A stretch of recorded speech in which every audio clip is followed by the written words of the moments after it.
es la sesión de agradecimientos, que no por ser protocolaria, ¿no?, sino por dar las gracias, porque siempre es una ocasión de aprender, ¿no?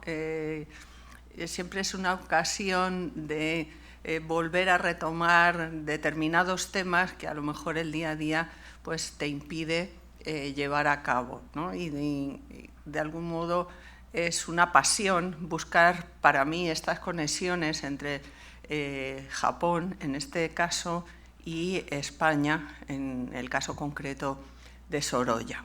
Técnicamente, no sé si yo puedo pasar desde aquí. Sí, vale. Bueno, pues cuando me plantearon esta conferencia, voy a pedir, Covadonga, que cuando llegue la hora tú me hagas alguna señal 5 minutos antes, ¿no?, para que podamos reencauzar el horario, ¿no?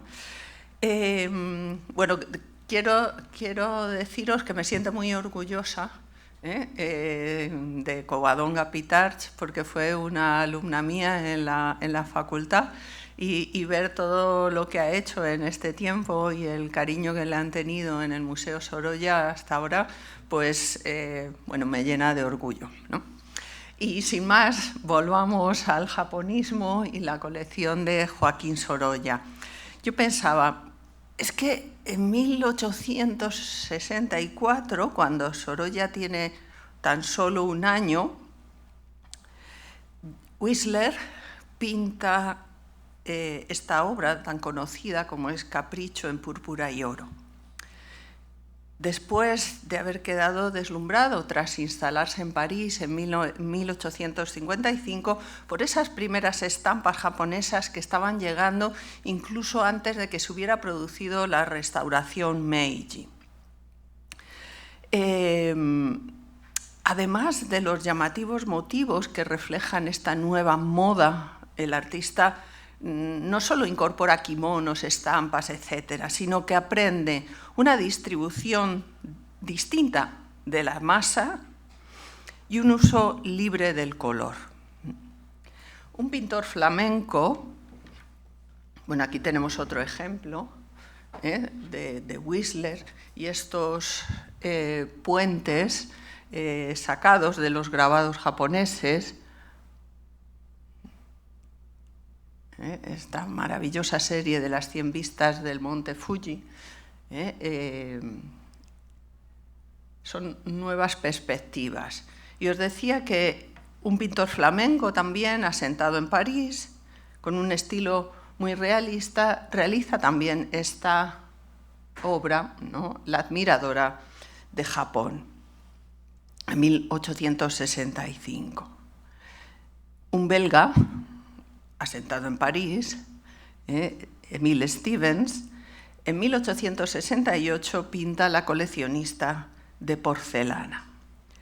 Y ya en la década de los años 70, Mariano Fortuny se hace eco de la misma idea en este retrato de Adelaida del Moral y los hijos del pintor en el salón japonés. Por ciertos retratos pictóricos, en nada distintos a la ambientación, o sea, estos retratos que hemos visto, ¿no?, estas pinturas, no son muy distintas a estos retratos que hizo Antonio García de Peris en el estudio de Valencia de su hija Clotilde, en 1879, cuando ella cuenta con tan solo 14 años. Se llevaban muchísimo estas fotografías de disfraces a la japonesa. Imagino, yo me he interesado por los de Japón, pero imagino que igual también de otras culturas, ¿no? Y vemos, bueno, pues es una japonesa un poco sui generis. Pero también lo vemos, igual que salían el biombo en estas pinturas del belga, el flamenco, el americano, en este retrato que hace de Sorolla, con ese biombo ambientando o estos retratos de sus hijas, igualmente con bueno, pues esos elementos, esa cultura material japonesa que reflejan, sean de gran valor o no, reflejan de algún modo su estética y su gusto artístico. Pero aquí vemos otro detalle, e incluso esta, que yo siempre pensé que sería la casa de Sorolla, pero no, es la casa de Antonio, y de algún modo, bueno, pues se ve que esos biombos le gustaban. No quiero decir que sean biombos japoneses, sino que son biombos que están remitiendo a esa moda y a ese gusto por lo japonés. Regresando a los pintores mencionados, es verdad que todos ellos pasaron por París, pero la capital francesa no era el único lugar en el que esta moda japonista cuajaba, ni tampoco el único lugar en el que encontrar obras japonesas de referencia. A muchos que estéis familiarizados con el japonismo os sonará como a partir de 1868, en un bazar regentado por Madame de Sauge, se vendían objetos de Japón y tuvo una importante contribución a esa primera ola del japonismo en París, porque acudieron clientes como los Edmond Goncourt, Edgar Degas, Fantin Latour, Whistler, y ella fue la primera mujer importadora de arte japonés. Su comercio estaba en el 220 de la calle Rivoli en París, toma el nombre simbólico de la puerta china, Le Port Chinois. Sin embargo, no nos suena tanto la tienda que la señora Beretta tenía en Roma, uno de los comercios en los cuales el conde Giuseppe Primoli, un buen japonista, bueno, pues era un asiduo de este comercio. Este conde, aquí le tenemos junto con Gabriel D'Annunzio, este importante literato italiano, vivió a caballo entre París y Roma, dos queridas ciudades para Joaquín Sorolla, e inició una colección muy curiosa de autógrafos entre amigos romanos, viajeros, sobre un conjunto de pinturas enmarcadas con este formato alargado que denominamos kakemono. En estas pinturas los amigos firmaban, escribían breves párrafos, los tiene incluso ordenados por temas sobre el amor, sobre la muerte, perdón, sobre la mujer, sobre el arte, y afortunadamente utilizó para estos autógrafos los de peor calidad pictórica, ¿no? Sucedía esto en 1885, justo cuando Joaquín Sorolla se instalaba en el número 13 de la Vía del Leone en Roma. Sabemos que hacia 1885 existía, aquí tenemos un detalle, justo de estas ramas quebradas de cerezo. Yo os decía que hacia 1885 existía en la Vía Condotti una pequeña tienda de objetos japoneses que Diego Angeli, en el diario de Turín, La Estampa, describe diciendo: aquella tienda no era ni grande ni luminosa, pero estaba llena de objetos raros, telas y bordados nunca vistos. Y ese famoso escritor que salía antes con el conde Giuseppe Primoli, D'Annunzio, menciona en sus escritos cómo, además de en Vía Condotti, la Vía dei Macelli, también él había encontrado numerosos objetos japoneses, tiendas donde se vendían estos objetos. Hay incluso un callejero romano, publicado en 1923, que habla de cómo en la Vía del Corso en Roma, anteriormente Corso Umberto I, un lugar muy cercano a la casa de Sorolla, que decía estaba llena de comercios dedicados a todo tipo de productos. Y entre ellos, Joaquín Sorolla encontró en el número 146 una librería. Aquí tenemos esa calle del Corso, y aquí tenemos ese sello de la librería Modes and Mendel, muy británico, en la que él compra al menos 2 de los 3 libros japoneses de su colección, todos del mismo artista, Kono Baerei. Aquí tenemos esta imagen de este tipo de libros, como sabéis, finitos, cosidos, con las hojas dobles cosidas por el canto, donde podemos ver composiciones que de algún modo ayudan a renovar la mirada académica sobre nuevas formas de componer, siempre con unas marcadas diagonales, siempre con un juego dentro de una armonía asimétrica, ¿no? Estos son los 2 volúmenes. Esta la imagen me parecía interesante porque, por un lado, parece que siempre en los grabados se habla del dominio de la línea, de esa precisión en el dibujo, la planitud de los colores, pero quería llamar la atención de que esto no siempre es así. Como podemos ver en esta pareja de faisanes, lo que encontramos es trabajado con una gran precisión las aves, pero esas rocas, esos árboles, están trabajados más como, no tanto el grabado, como la pintura a la tinta, ¿no? Con unas pinceladas más anchas, mucho más, digamos, pictóricas.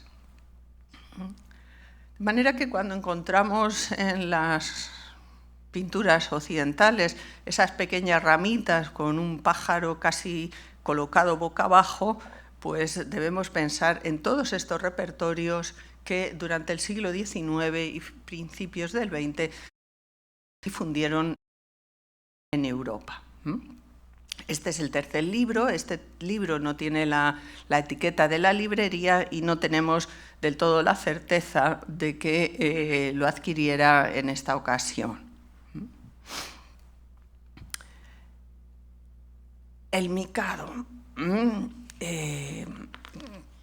Quería comentaros cómo en el año 1885 también, ese año en el que él se marcha a Roma, se abre en Barcelona la primera tienda dedicada exclusivamente a estos productos y se abre con el nombre de El Mikado, incluso con rótulo, con ideogramas japoneses.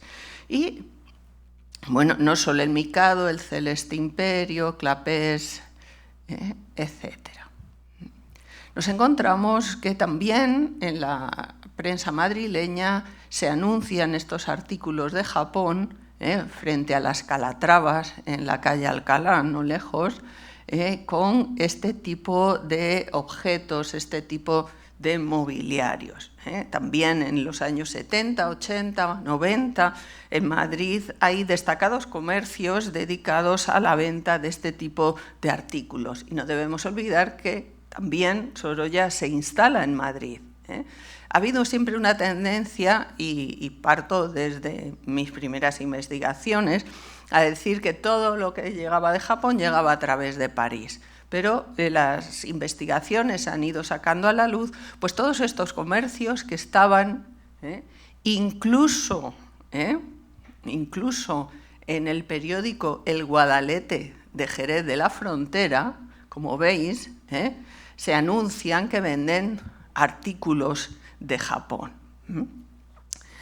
En Madrid tenemos incluso hitos de ese japonismo en el Salón Oriental del Palacio de Santoña, entre las calles Huertas y Calle del Príncipe, hoy propiedad de la Cámara de Comercio, que en la restauración de 1876 que se lleva a cabo, bueno, pues se instalan estas pinturas murales inspiradas en las estampas japonesas.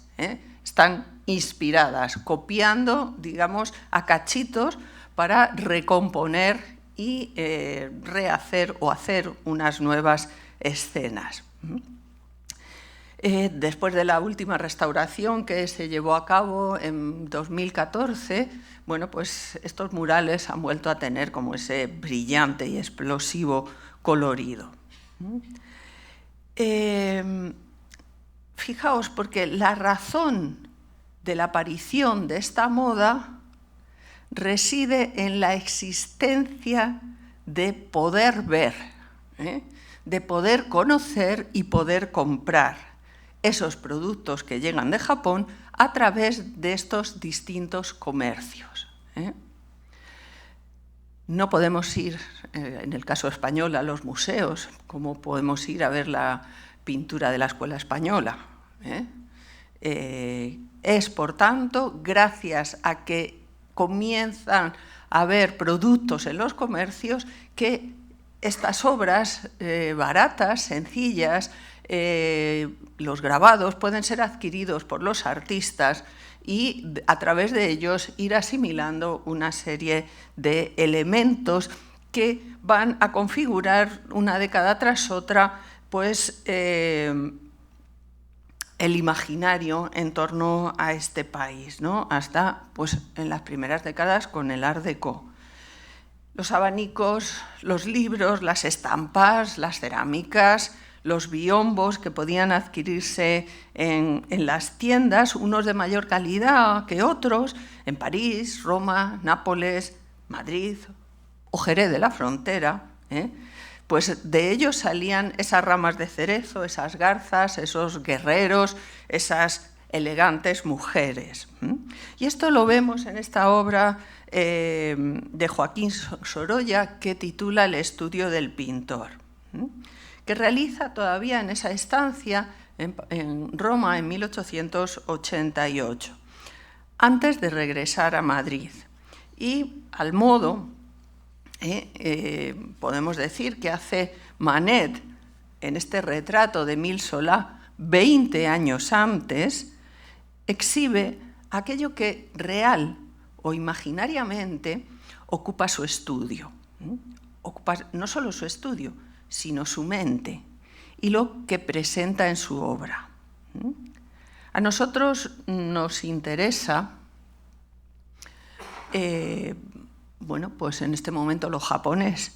Lo que nos llama más la atención dentro de este detalle, pues es ese panel dorado con figuras de personajes y unos garabatos en la parte de abajo que parecen imitar los ideogramas. Podemos pensar que pudiera ser el panel de un biombo. Aquí se descuartizaba todo.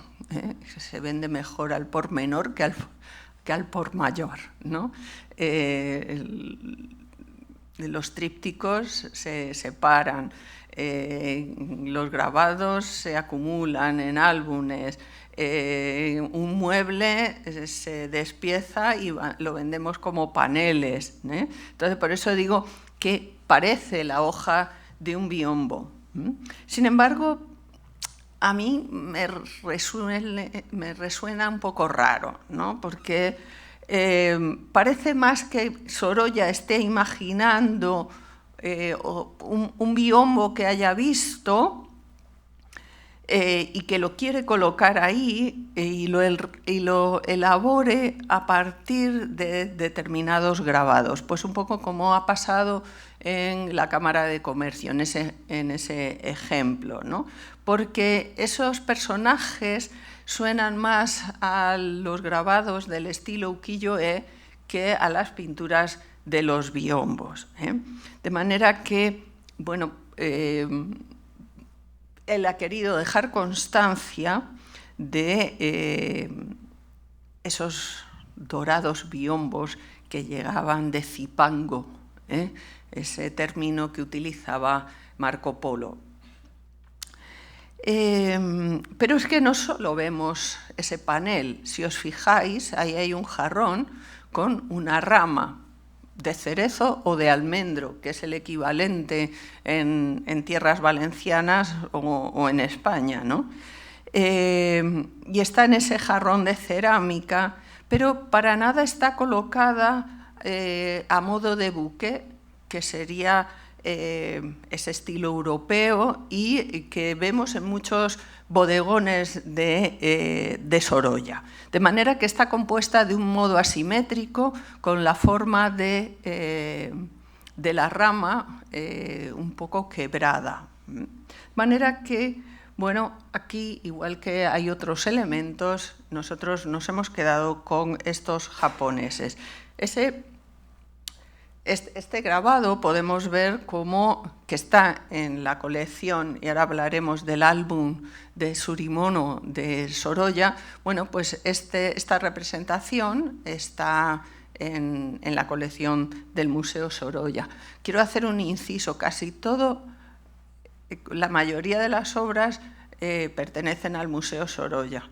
No he sido tan sistemática como para irlo poniendo en todas. Me ha admirado la presentación de Covadonga y de Concha Baeza, donde estaba el número de inventario, el museo. Yo agradezco al museo la cesión que me ha hecho de todas estas imágenes y pido disculpas. En algún momento he puesto MS, que significa Museo Sorolla.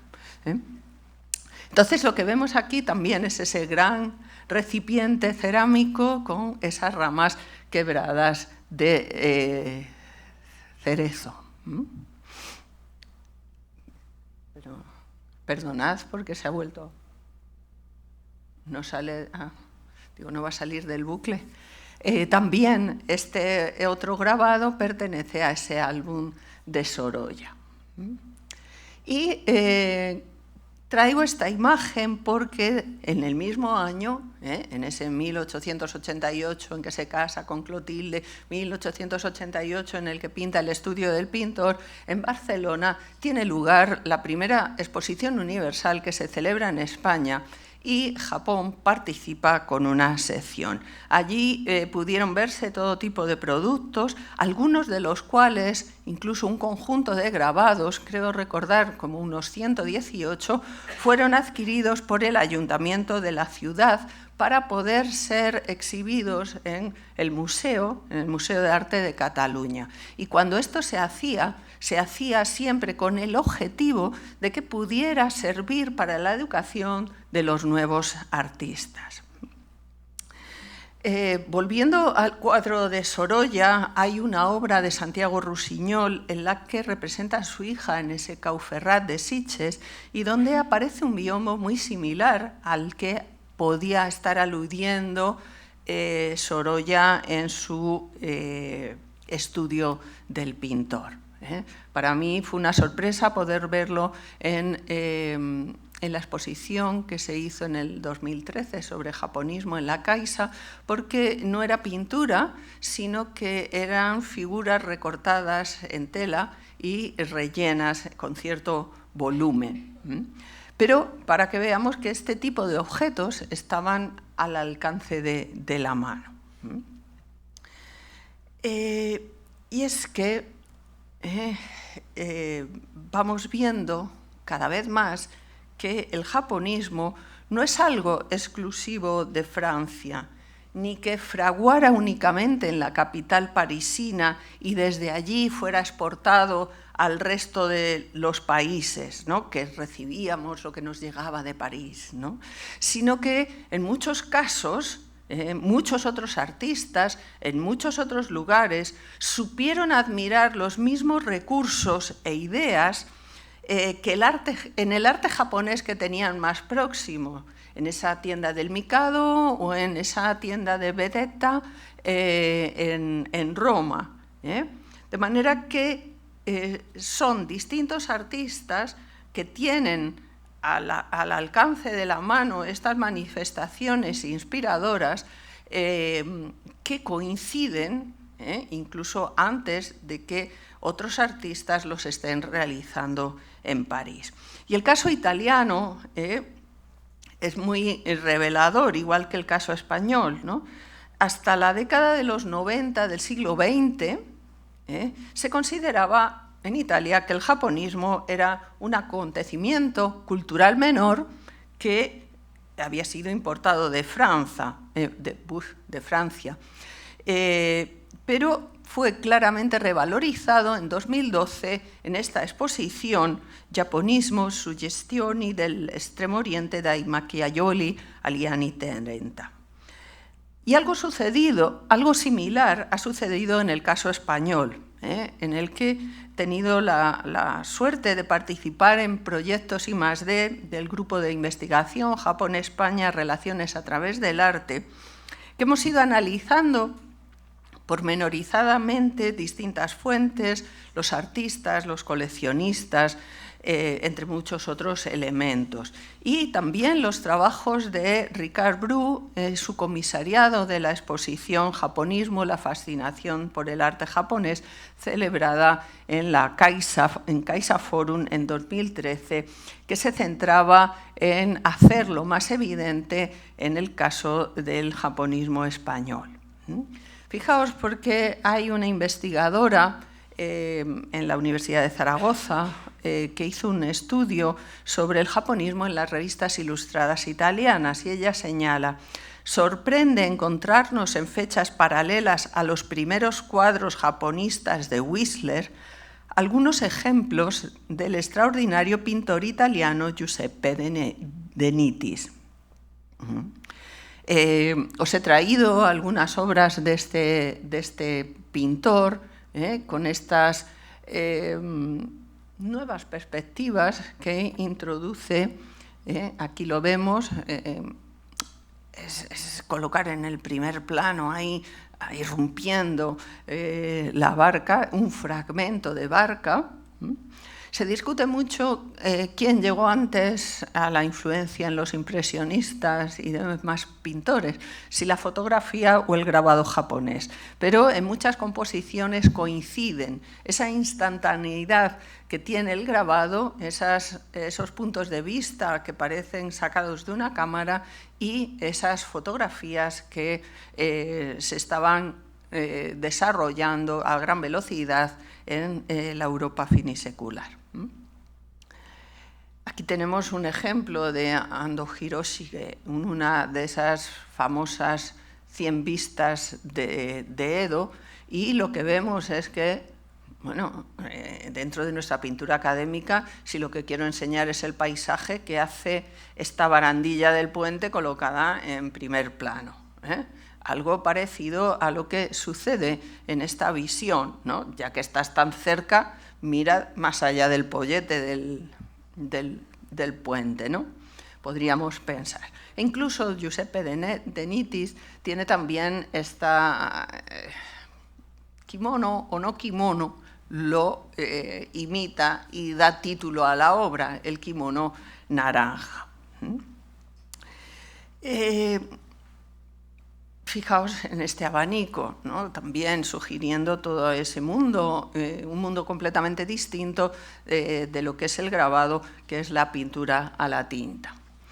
En España podemos mencionar incluso cómo la cerámica se vio también afectada por la moda japonista, y así se revela claramente en algunos trabajos de Daniel Zuloaga, del cual Sorolla, bueno, pues adquirió alguna pieza.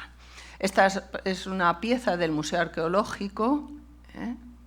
Esta otra es una pieza que se exhibe en el Museo de Daniel Zuloaga de Segovia, pero lo que más llama la atención es el enmarcado en verde. A mí lo que más me gustaría es que os fijarais en las ramas, las flores, los quiebros de toda esa vegetación que hay en el interior.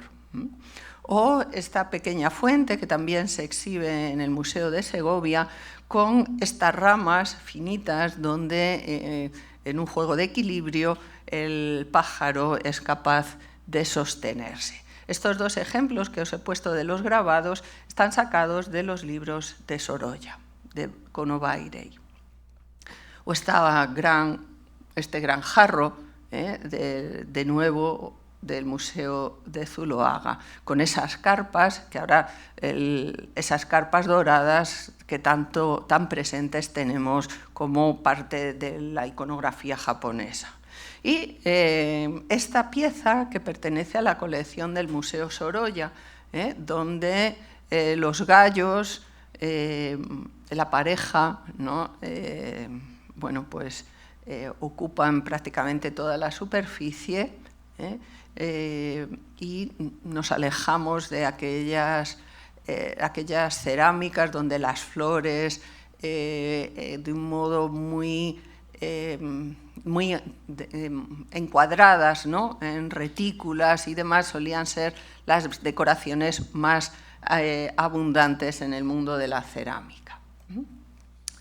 Esta obra no es de Sorolla, pero quería que vierais cuál es el formato de acordeón que llamamos, o orijón, porque en la colección del Museo Sorolla, de la parte japonesa, una de las piezas más valiosas es un álbum confeccionado por el vendedor de turno. Imagino que el vendedor japonés, que lo pone en manos de los comerciantes europeos, y que consta de 109 grabados. Un repertorio amplísimo de lo que son los temas japoneses, pero no solo son los temas, sino cómo se componen esos temas, cómo se tratan, cómo se abordan y qué interés pueden tener dentro del espectador, ¿no?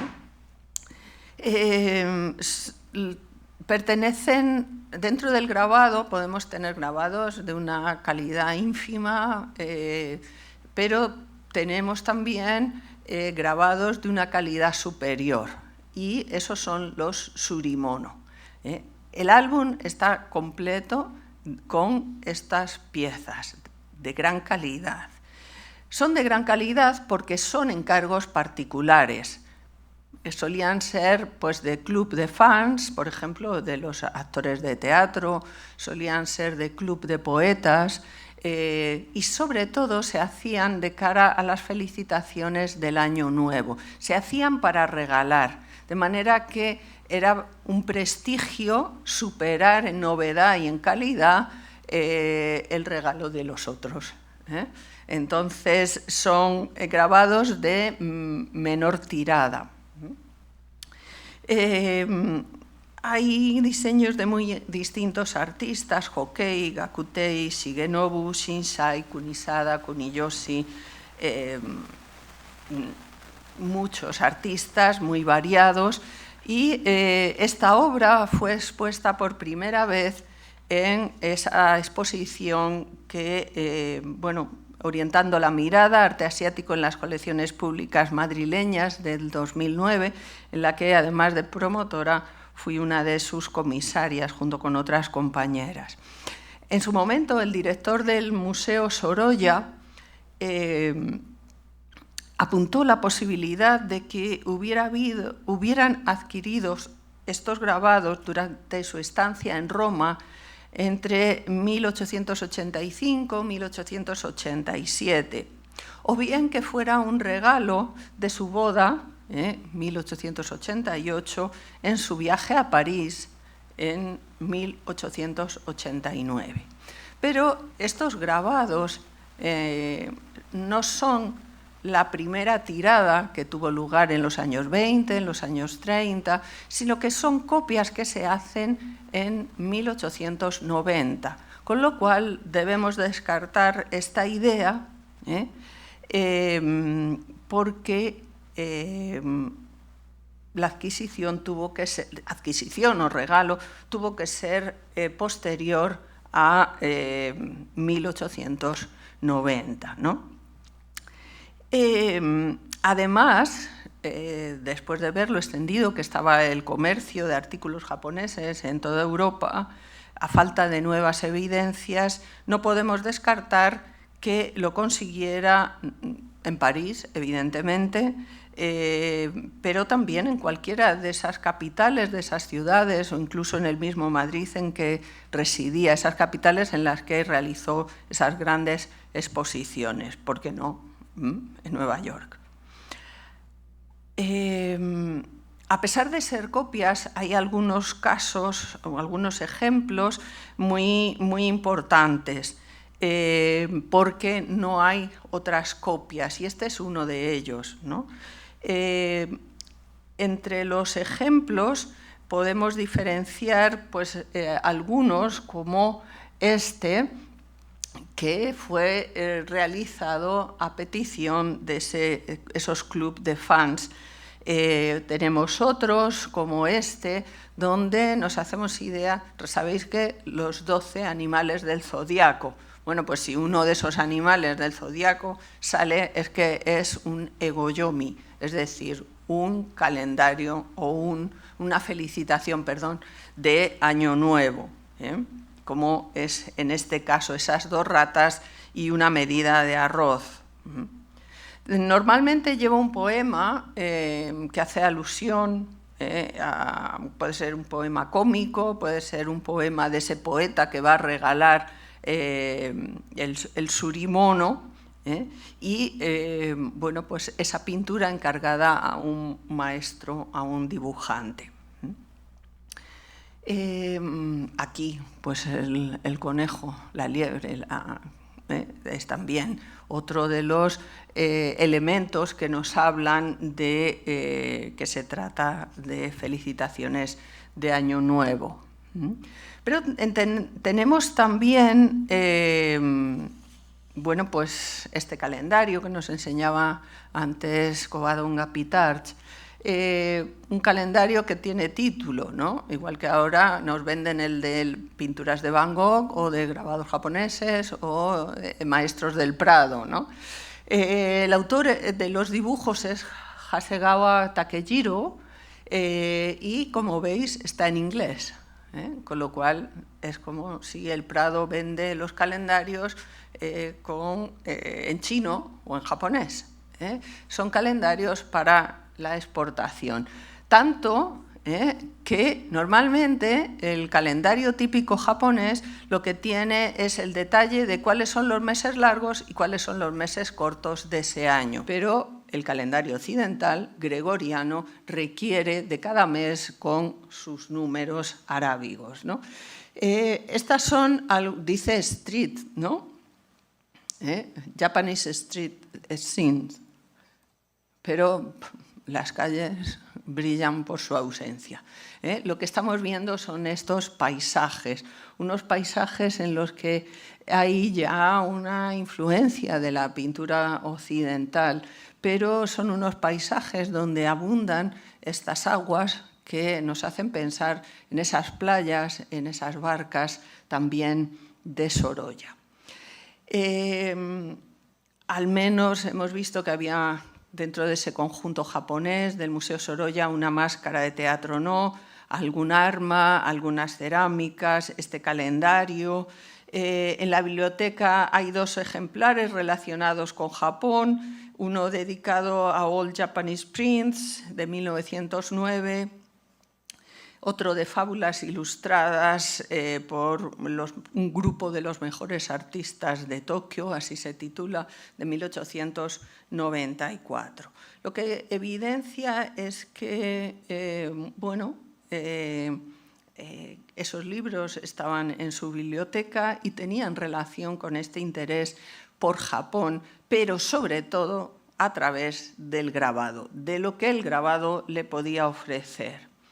Cuenta además con una importante colección de fotografía en el Museo Sorolla y con un conjunto de diapositivas de vidrio que forman un reportaje, podemos decir, de Asia, pero de Vietnam hay 25, de Japón supuestamente 16, pero yo creo que habría que reducirlo a 10. 10 que son las de tema japonés. Mantienen en su mayoría la etiqueta de este comercio, donde bueno, vendían este tipo de productos. Tuvo su sede como comercio en el Boulevard de Fil du Calvaire. El francés se me atraganta siempre. Los hijos del Calvario. y la fábrica, digamos, en este otro, el Castillo del Agua de París. Estos serían los catálogos a partir de los cuales se podían adquirir este tipo de obras, y este es el tipo de diapositivas que podemos encontrar, ¿no?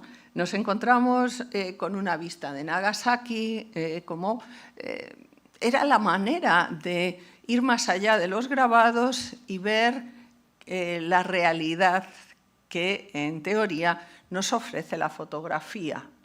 O sea, era saltar de una representación donde el pincel del artista tenía algo que decir a lo que supuestamente la máquina fielmente podía transmitirnos, ¿no? Esta es la ensenada de Nagasaki.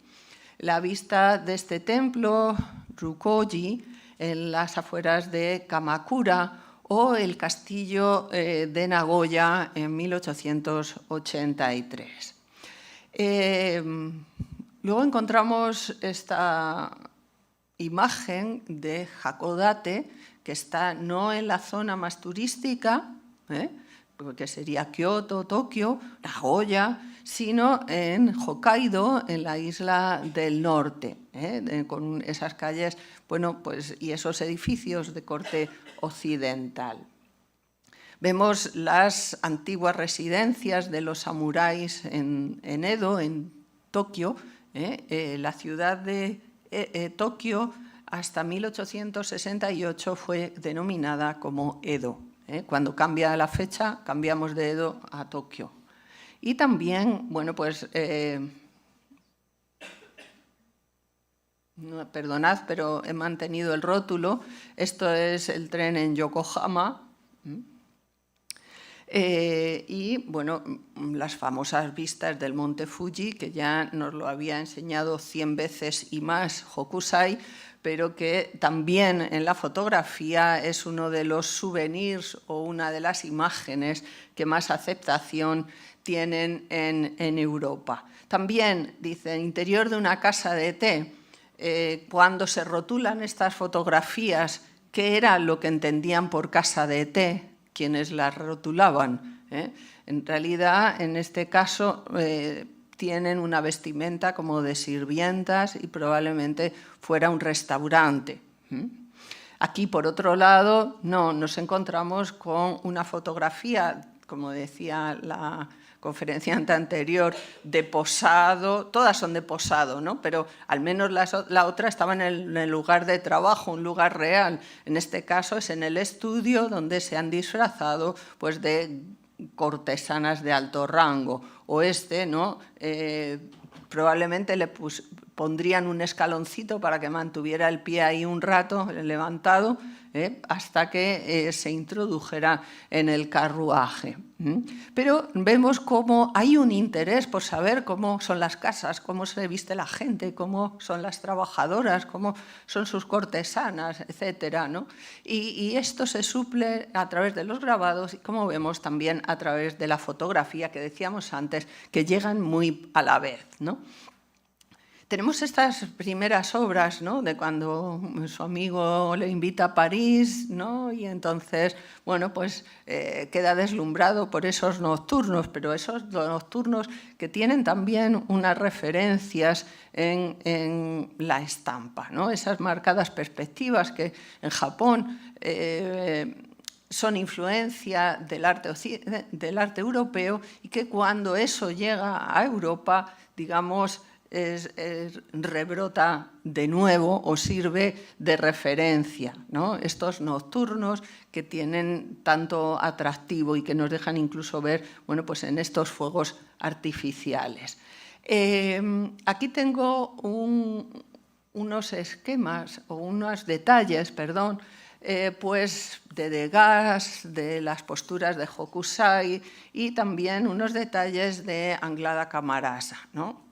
Me gustaría después hablar con Covadonga y esas malas relaciones entre Camarasa y Sorolla, pero fue otro de los artistas del momento que coleccionó mucho más que Sorolla este tipo de grabados.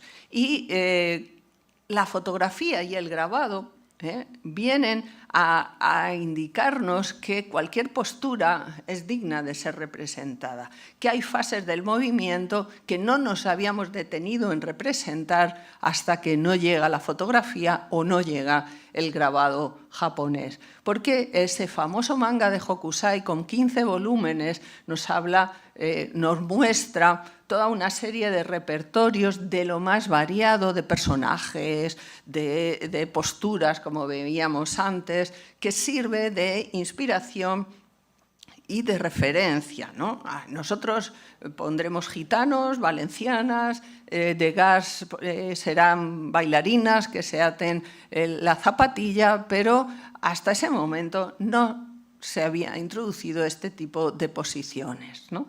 Ese movimiento. Fijaos que incluso, esto es de la colección de Sorolla, este ave, cormorán, garza, no tengo ni idea, no he buscado en la zoología, pero estos libros de Konoba Irei son repertorios de pájaros, y lo que vemos es que está justo en ese iniciar el vuelo. Cómo están también justo estos niños en movimiento. Quiero decir que estos niños no son garzas, pero la idea de que es el movimiento detenido que el grabado y la fotografía nos permiten ver, o estos otros que están corriendo. Hasta ahora eran los niños de Fortuny en el salón japonés, ahí quietecitos, sentados, echándose la siesta, pero estos corren por la playa. Sabemos que Sorolla tenía un suegro fotógrafo, pues qué decir de la fotografía y Sorolla, ¿no? Pero nos adentramos también en estas imágenes, ¿no? Donde bueno, vemos esa sucesión de planos, sucesión de horizontales, y un poco como veíamos antes lo de los puentes, ¿no? El brocal del puente. Y vemos cómo estas perspectivas se van a multiplicar en la pintura finisecular. El paisaje de Sorolla de San Sebastián. Me podéis decir, ¿y qué esto que tiene de japonista? ¿O qué tiene de...? Y más, que tenemos ahí la foto del monte. Bueno, es así, ¿no? Pues Sorolla está representando la realidad. Es que siempre se encuentra con estacas y árboles. Siempre que va a representar algo hay un árbol por medio. ¿Y por qué le pasa también a Rusiñol? O a Joaquín Mir.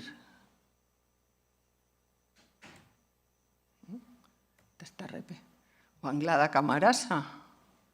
Incluso en el tango de la Corona. Es verdad que no los pone delante, menos mal, porque con tanta gente y todos los árboles delante no veríamos nada.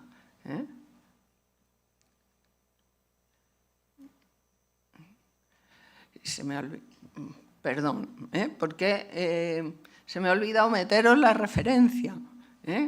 De manera que esto es un recurso muy habitual dentro de la estampa japonesa. Y si bien aquí podemos verlo simplemente con un árbol, con un elemento, una viga, es bastante habitual que en las composiciones de los grabados nos encontremos con un obstáculo en el primer plano, ya sean iris, ya sean árboles, que dificulta la visión inmediata por la ventana, esa ventana pictórica.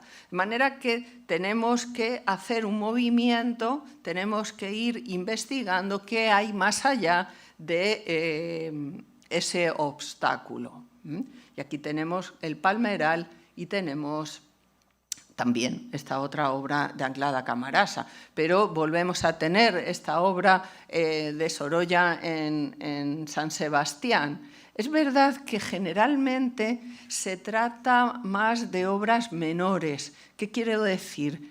que a mí me da la sensación que en estas dos, que son más bien a veces experimentos, pero puede ser el experimento esta para llegar a la del Palmeral.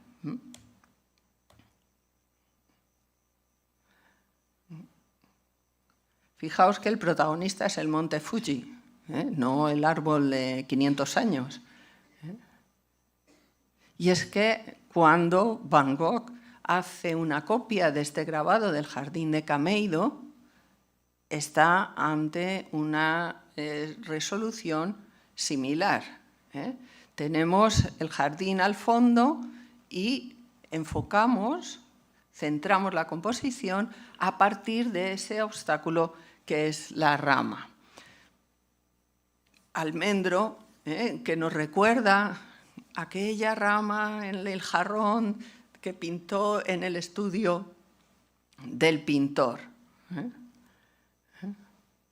Fijaos, porque por otro lado, la imagen del samurái y la imagen de la geisha son dos de los grandes topicazos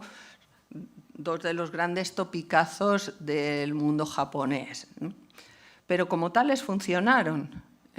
Y entonces vemos cómo se difunde la imagen de la mujer japonesa, como veis aquí en ese anuncio del correo de la sera, ¿no? Sumamente alta, sumamente estilizada. Claro, luego vemos las fotografías y el tamaño de la japonesa se reduce mucho. Lo traigo para que veamos que ese japonismo no se queda encuadrado en los estudios de los artistas, sino que están anunciando que, por favor, suscríbanse al correo de la sera, o anunciando este producto. ¿Y qué es lo que encontramos? Fijaos, encontramos que de nuevo aparece esta cortesana de Ikeda Eisen, que Van Gogh había utilizado o reinterpretado en su propia obra y que, de nuevo, en 1904 la emplean para este anuncio de un producto que no he conseguido saber qué producto es, el verdadero extracto de carne Leibig. ¿Esto qué quiere decir? Que se está produciendo constantemente un imaginario y que se retroalimenta. De manera que aquella exposición de las mujeres en la obra de Sorolla me hizo pensar en realmente cómo existía este paralelo del gran protagonismo que tiene la mujer en el grabado de estilo ukiyo-e, el gran protagonismo que tiene la mujer en ese álbum de Tsurimono de Sorolla y en estas elegantes figuras de mujeres. Normalmente los retratos se centran mucho en el retratado, en el personaje, en el busto, o están en un interior con todo el simbolismo o lo cotidiano que les rodee, pero no hay tantos en los que el personaje, como en este caso Clotilde, esté en medio del jardín, ¿no? Como esta japonesa tiene en el fondo ese paisaje.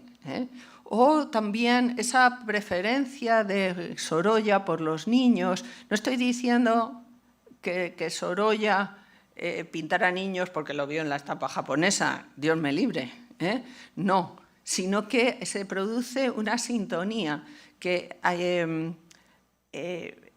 empatizamos con algo que nos resulta afín, y cuando yo me imagino a Sorolla viendo este álbum lentamente y cómo se sentiría, ¿no? Al observar a esta mujer jugando con estos dos niños de distinta edad a estas cartas, ¿no?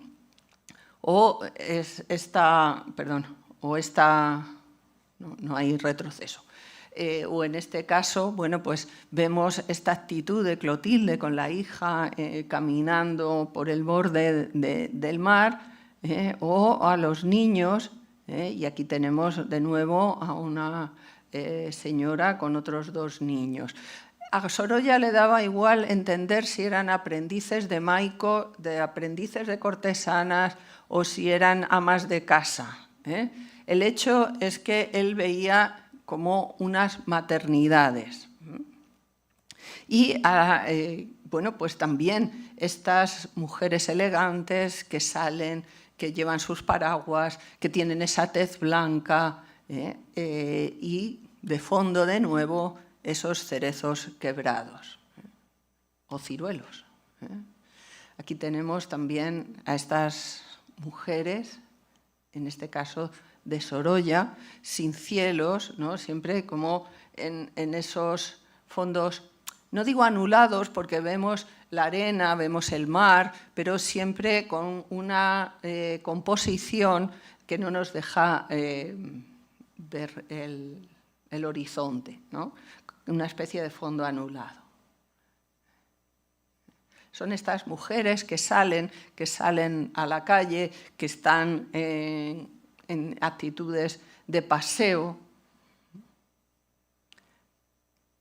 Fijaos el pájaro en la rama, donde todo está trabajado con gran detalle. Son vestimentas largas que estilizan la figura femenina. Fijaos en esta posición de María, ¿no? De una de sus hijas, casi como de pase de modelos, como muchas de esas cortesanas que lucían los kimonos que vendían las tiendas. No se queda Sorolla en la clase alta, sino que también infinidad de cuadros de pescadoras, de campesinas, trabajadoras, y en este caso, bueno, pues tenemos también a estas mujeres trabajadoras, ¿no? Quisiera concluir, ¿no?, esta charla con bueno, estas fotografías de Sorolla en las que él y su esposa, en este caso, están retratados con kimono. Había en París, ya en 1894, se había establecido la casa Vitaldi Babani, que era importadora de mercancías de tejidos, específicamente de China y de Japón. Y se especializó en diseñar prendas de inspiración oriental, no solo kimonos, sino también kaftanes e incluso vestidos inspirados en los tradicionales ballets rusos. Sabemos que Joaquín Sorolla, en su estancia en 1913, estuvo en la casa Babani, y escribe a Clotilde que ha ido a encargar 2 kimonos. Y se conserva esta fotografía de ellos 2, pero también se conservan esta y esta otra, en las que se ve claramente que no se trata de un kimono auténtico. Vemos en este caso que tiene las mangas muy cortas y que además en el remate inferior presenta una cenefa, un añadido, algo que no es habitual en los kimonos. Y esta fotografía y la interpretación que la casa Vitaldi Babani hace de la vestimenta japonesa me sirve de símil de cómo Sorolla, como tantos otros artistas del momento, consumieron productos japoneses en los que intentaron extraer aquello que podía ser interesante para su obra. Y con esto he intentado cerrar el círculo a este tema propuesto del japonismo y la colección de Joaquín Sorolla. Muchísimas gracias.